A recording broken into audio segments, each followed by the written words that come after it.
Sejam bem-vindos ao Chá de Trovão, eu sou o Thunder e vamos para mais um react aqui, onde a gente vai pegar o vídeo do Entre Planos sobre quando o Hayao Miyazaki foi brutal.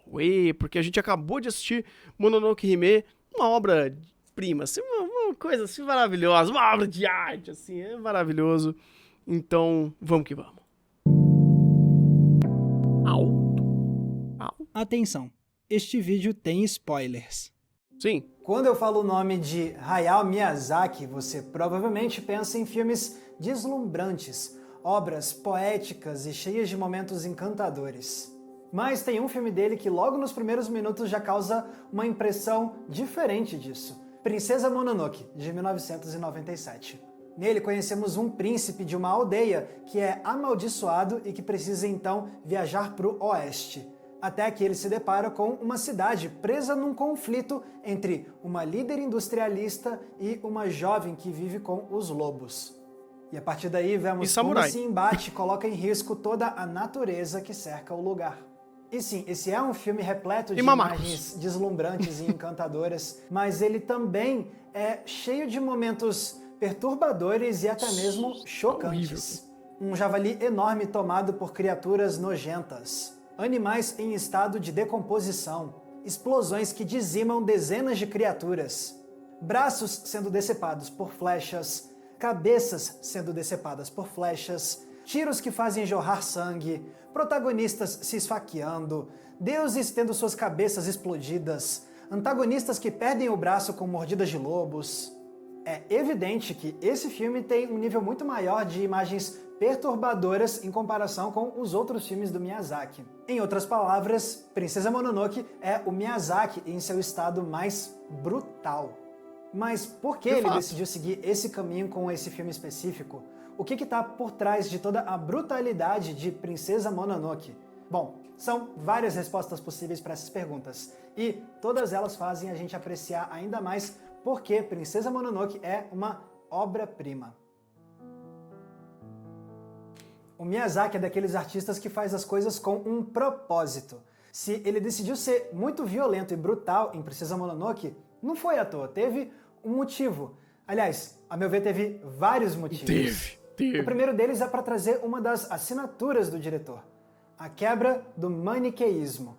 O Miyazaki não gosta de contar histórias com vilões que são 100% malvados e heróis que são 100% bonzinhos. Por isso, na obra dele, às vezes, aqueles que seriam os vilões demonstram ter um outro lado mais bondoso, podendo até mesmo se tornarem aliados. Sim. Fora que os heróis e as heroínas dele muitas vezes têm um lado um pouco mais sombrio, e a gente vê isso perfeitamente em Princesa Mononoke.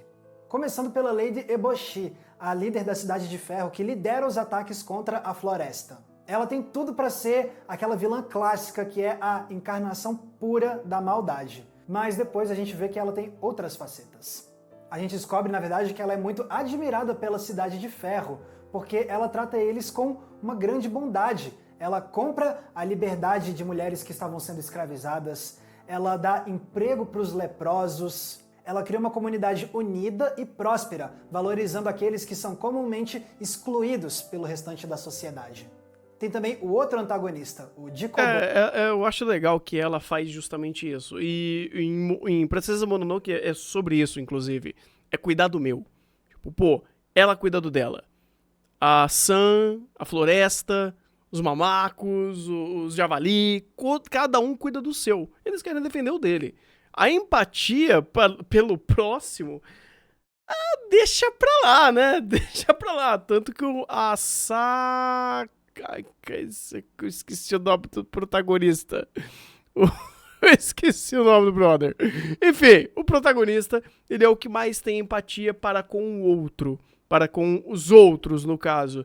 Ela, como líder, ela é incrível. Ela é maravilhosa. A Ashitaka, isso, obrigado.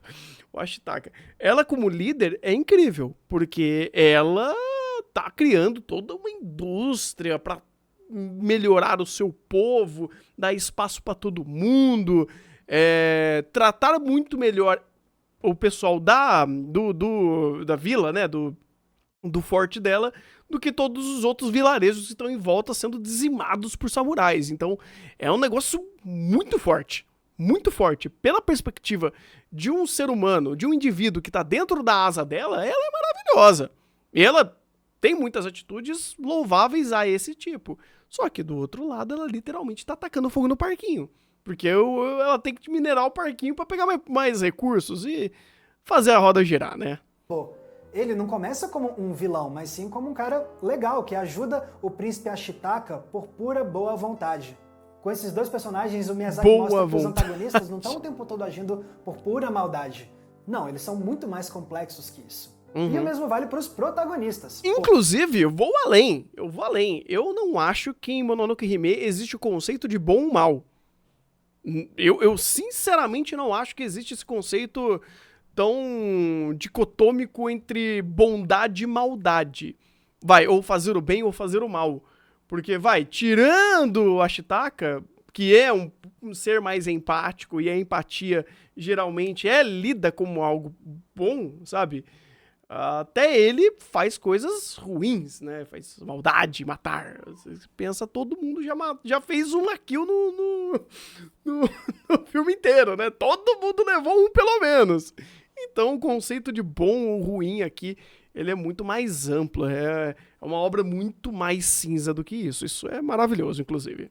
Pô, olha só a Sam, que não é de jeito nenhum a sua tradicional protagonista de filme infantil, que tem intenções nobres e irrepreensíveis. Pelo contrário, o objetivo dela é matar os humanos. Ela quer assassinar a Lady Eboshi. E não são só as motivações da personagem que causam espanto na gente, tem também a apresentação visual da personagem. Uma das primeiras vezes que a gente vê o rosto da Sam de perto não é com um plano que quer mostrar como ela tem uma beleza encantadora ou coisa do tipo. Não, é com esse plano que mostra que ela tá extremamente séria e com o rosto todo manchado de sangue. Então, muito tanto a personalidade animalesco quanto a apresentação visual dessa heroína mostram que ela, na verdade, tem um lado bem inquietante e sombrio. O mesmo vale pro príncipe Ashitaka, que, beleza, começa como esse personagem super nobre e que parece ser o personagem mais tradicional de histórias infantis, mas depois a gente vê ele batalhando contra inimigos e a flecha dele simplesmente decepa os braços de um dos caras e outra flecha dele corta fora a cabeça de outro cara. Aquele personagem super admirável, de repente... Tem um negócio muito legal, não sei se ele vai falar. É uma característica fantástica e muito marcante pra história, mesmo sendo mais pro final, é quando o Ashitaka chega pro tiozinho do narigão ali. Eu, pra lembrar nome, sou uma desgraça.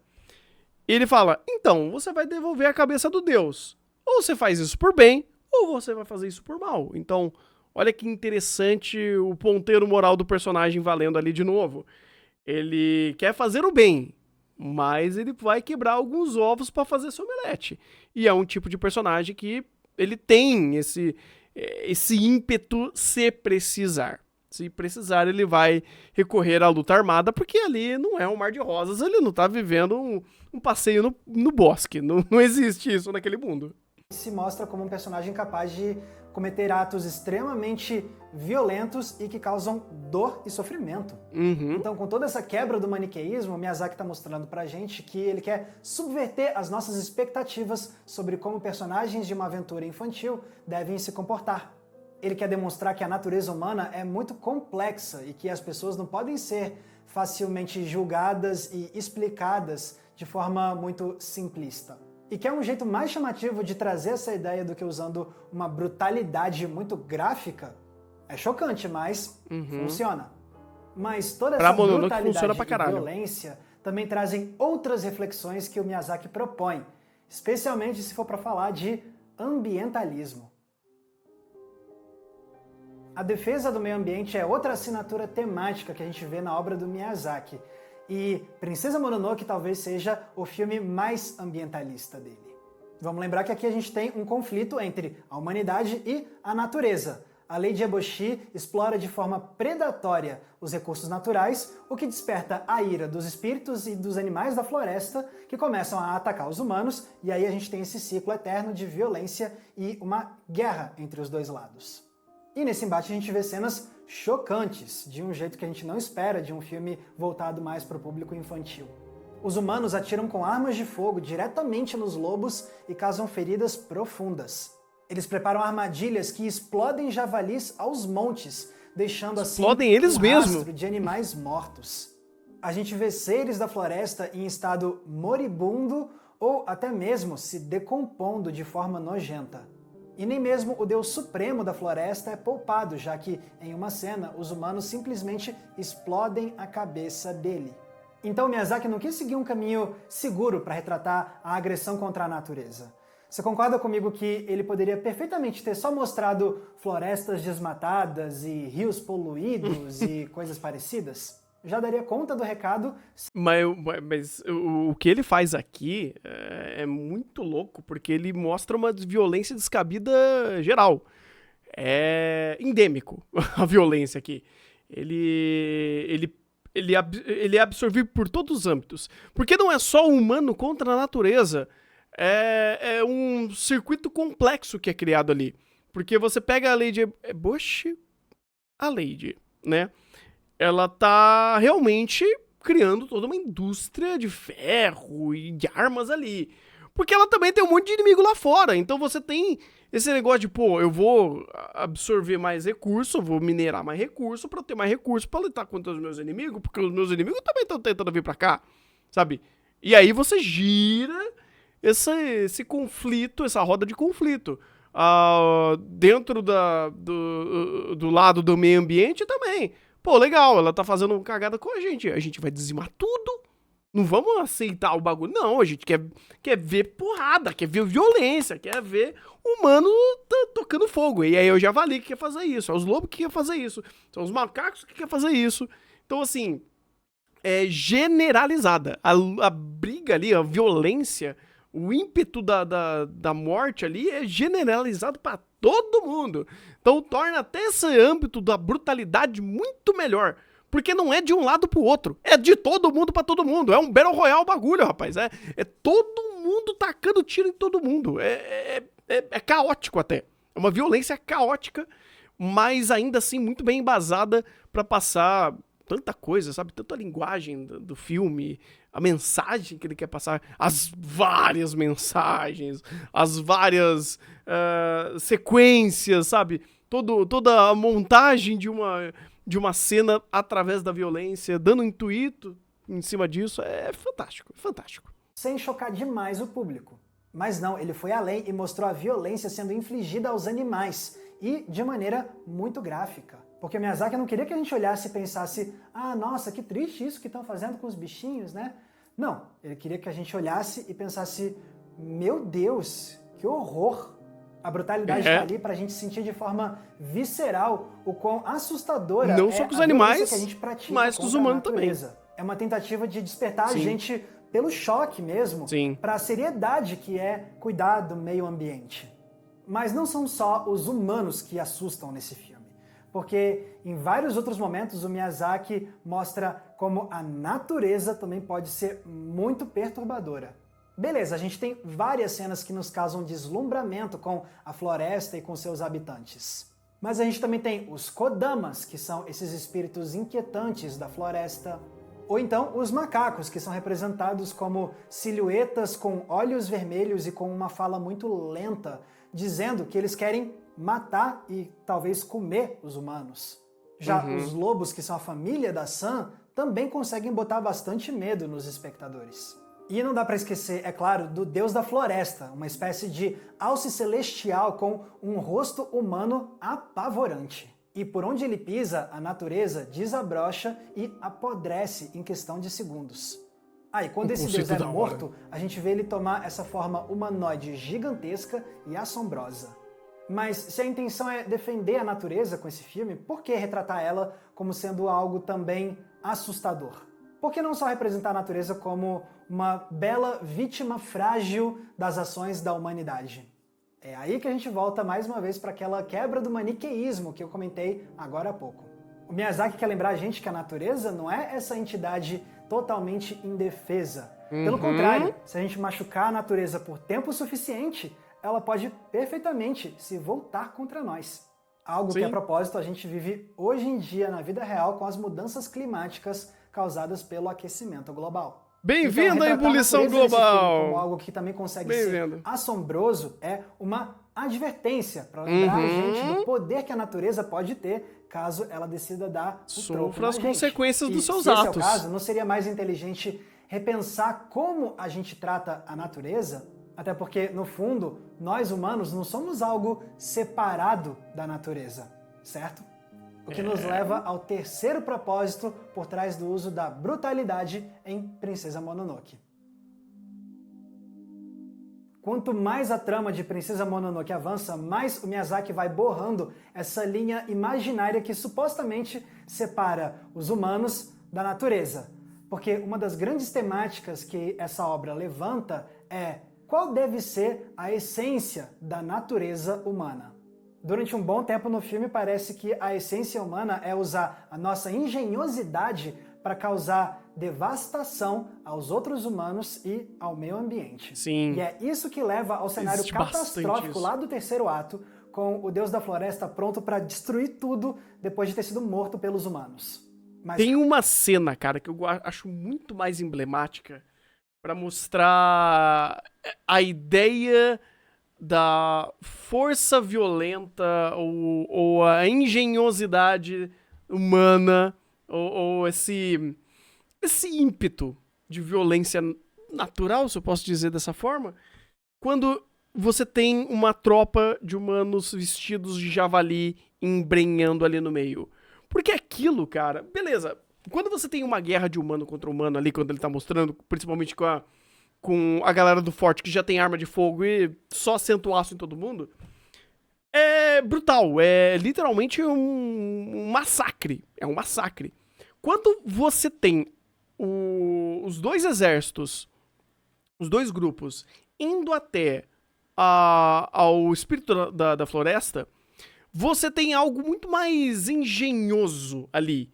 Porque eles utilizam a pele dos javalis, eles pegam os cadáveres dos javalis que acabaram de morrer, eles têm todo um preparo de zarabatana, veneno, toda uma tática de embrenhar, de enganar, então é muito mais engenhoso aquilo.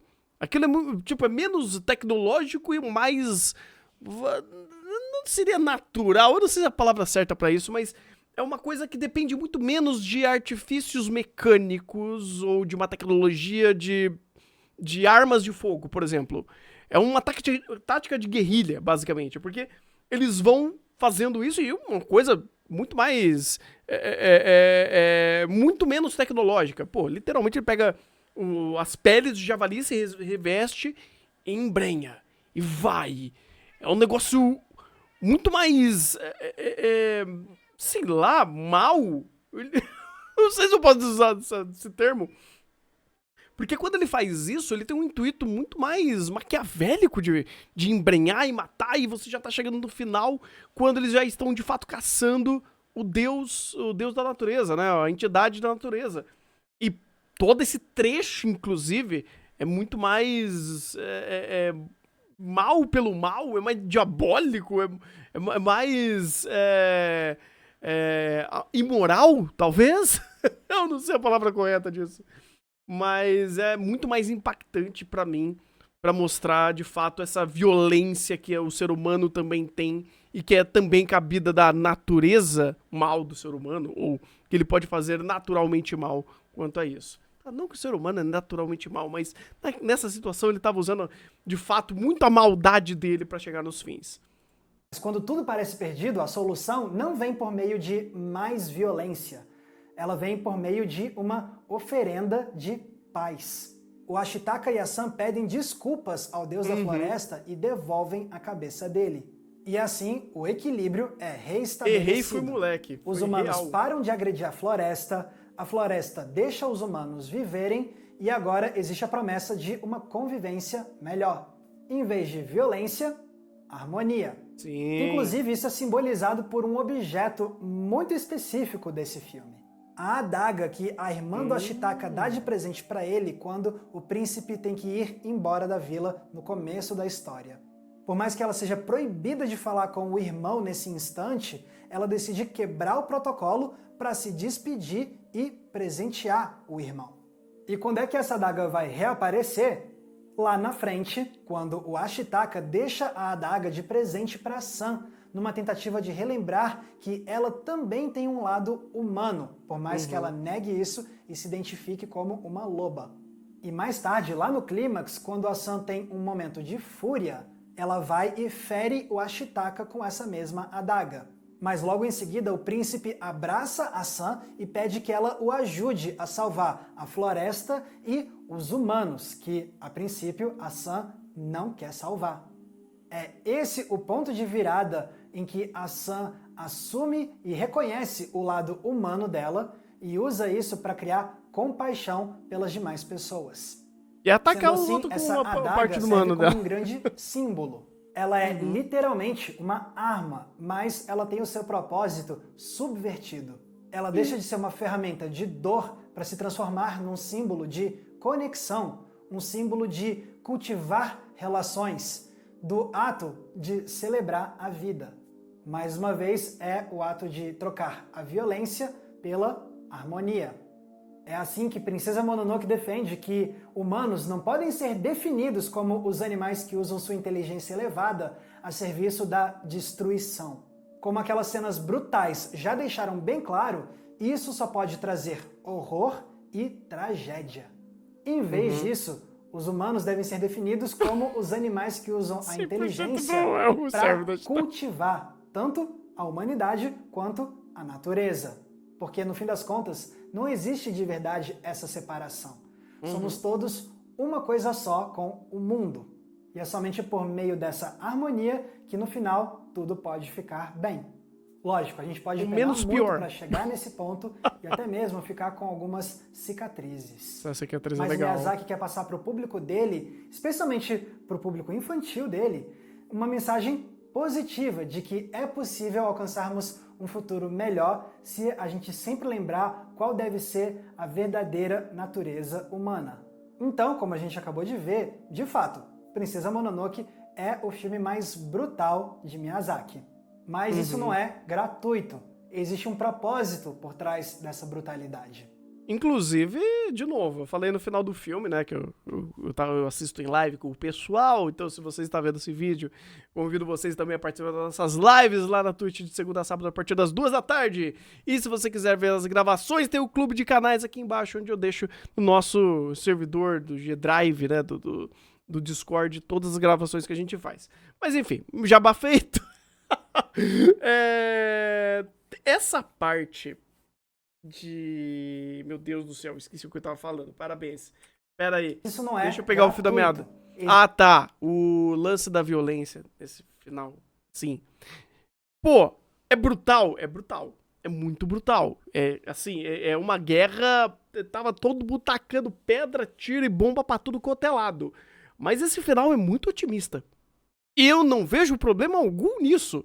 Eu só acho que é muito engraçado ver um filme que é tão violento, tão visceral, tão desesperador, e no final ele deixa uma mensagem de beleza, dá pra gente resolver. Inclusive, eu acho até legal como que é curioso uma das cenas finais de beleza, o espírito recupera a sua cabeça, ele fala, beleza, humanidade, ok, dessa vez passa, eu restauro o bagulho todo. Você fala, nossa, que legal. Apesar de toda a merda que o ser humano fez, a natureza conseguiu se reerguer e passar por cima desse problema. E falou, valeu, é isso aí, tamo junto. Eu acho legal como que nesse filme ele consegue fazer isso, ele consegue costurar essa redenção, essa segunda chance, essa possibilidade de melhoria. E é um final até bem positivo, sabe? Ele pune pelo processo, ele não pune pela conclusão. Eu acho isso bem legal. Existe um propósito por trás dessa brutalidade. Ela tá lá para nos lembrar que seres humanos são mais complexos do que a gente imagina. Ela tá lá para nos chocar de verdade e fazer a gente sentir no nosso estômago o quão horrível é a violência que a gente perpetua. E ela tá lá para nos lembrar que essa mesma violência não pode ser o que nos define. Sim, essa brutalidade existe em nós, mas ela não pode simplesmente correr solta. Essa brutalidade precisa ser reconhecida, compreendida e, enfim, superada, para que depois só reste a beleza da existência. O que também resume a nossa experiência assistindo Princesa Mononoke. Num primeiro momento, a brutalidade pode chocar a gente, mas depois que a gente reconhece e compreende essa brutalidade do filme, a gente pode olhar para além dela e enxergar o que realmente faz a obra de Hayao Miyazaki ser tão única. O deslumbramento de ter algo extraordinário ganhando vida em frente aos nossos olhos. Sim, tem um negócio muito louco que eles fazem logo no começo, que é quando já mostra o primeiro javali que tá possuído pelo espírito do demônio. Não é... Ele é violento, mas não é uma violência visceral de gore. É um gore, mas é diferente, porque quando você vê aquele javali gigante tomado por uma série de coisas melenquentas e...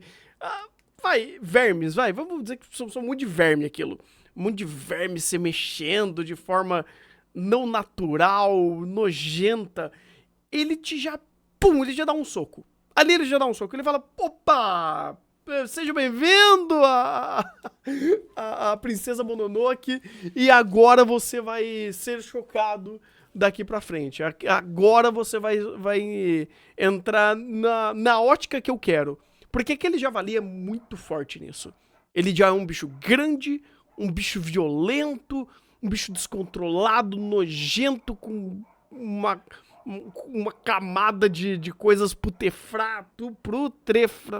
coisa estragada. E aí, sendo visto como uma forma de maldição, é um negócio muito impactante, é muito forte ali. Sabe, é um primeiro soco que você já toma no filme, você fala, opa, isso daqui é diferente. Opa, eu tô com medo daquilo, eu tô com nojo daquilo. E ele seta muito bem logo o início de, então, a linguagem visual aqui vai usar muita violência, vai usar muito gore, vai usar... Não é gore por gore, sabe? Não é sangue, membro, é um negócio asqueroso. Asqueroso eu acho que é um bom adjetivo. E dali pra frente.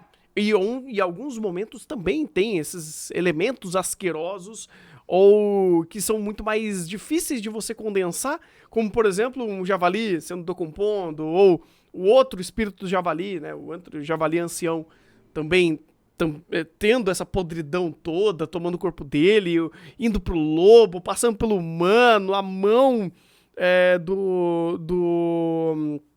do protagonista também sendo corroída por aquela podridão. Ele deixa isso muito forte, é muito visual, é muito gráfico, e aqui tem valor, tem muito valor. O Miyazaki, é um gênio em fazer isso daí, e é um cara que consegue fazer isso muito bem, sabe, usar bem essa violência, esse desconforto, esse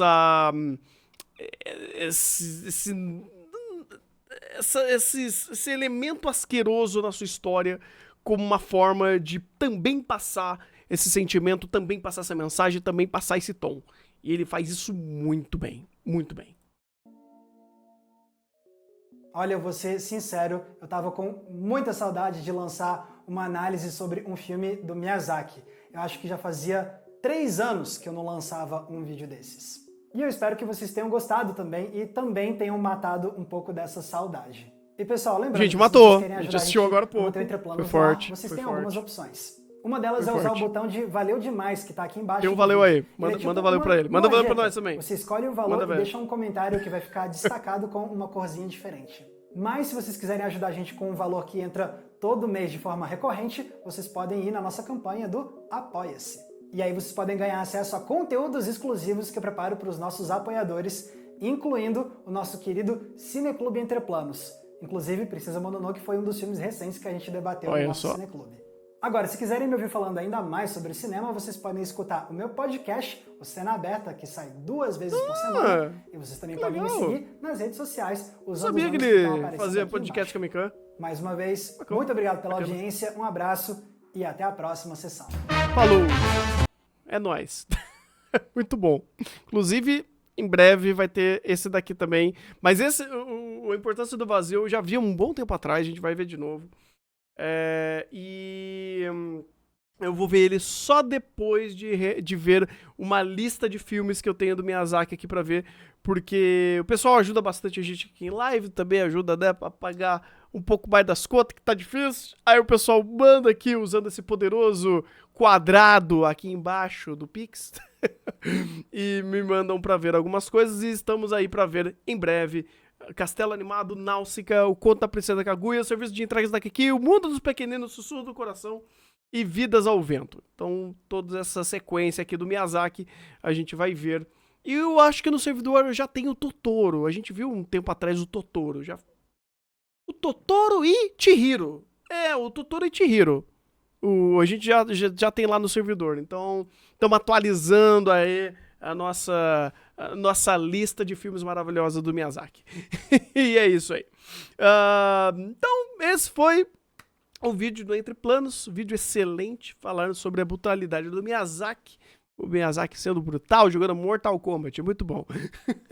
E é isso, eu vou ficando por aqui, muito obrigado pela presença de vocês, deixe seu joinha, compartilhe com todo mundo, se inscrevam também aqui no Entre Planos, vou deixar o link aqui na descrição, e um bom anime.